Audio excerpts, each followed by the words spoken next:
નમસ્તે ખેડૂત મિત્રો, હું છું પવન શાહ, શિવસાઈ એગ્રો દહેગામથી. વરસાદે જરા વિરામ લીધો છે. તમે તમારો ભલે મગફળીનો પાક હોય, કપાસનો પાક હોય કે કોઈ બી શાકભાજીનો પાક હોય, હવે છોડ નાના છે તો પણ જઈ રહ્યા છે, છોડ મોટા છે તો પણ જઈ રહ્યા છે. તમને એવું લાગે વરસાદ પછી આ ફૂગ આવી હશે, બને આ ફૂગ ના પણ હોઈ શકે. તમે જમીનમાં કોતરીને જોશો ને તમારે તો ફૂગ જો હોય ને તો કાળી ફૂગના નિશાન તમારે મૂળનો કવારો લાગી ચૂક્યો હોય, સફેદ ફૂગ હોય, સફેદ ડાઘા જેવું દેખાશે. જો આ બે વસ્તુ ના હોય છતાં છોડ જઈ રહ્યા છે તો બની શકે છે કે સફેદ મુંડા, જે આપણે ધેણ કહેવાય ને ડોડ કહેવાય, એનો અટેક હોઈ શકે છે.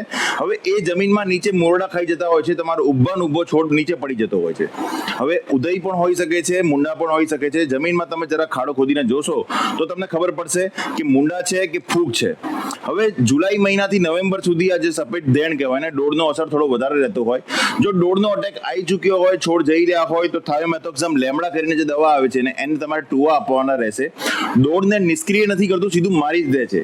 અને જો અટેક વધારે હોય તમારે તો થોડું હેવી ટેકનિકલ વાપરવું જોઈએ, જે છે ફિપ્રોનિલ 40%, ઇમિડાક્લોરોપિડ 40%.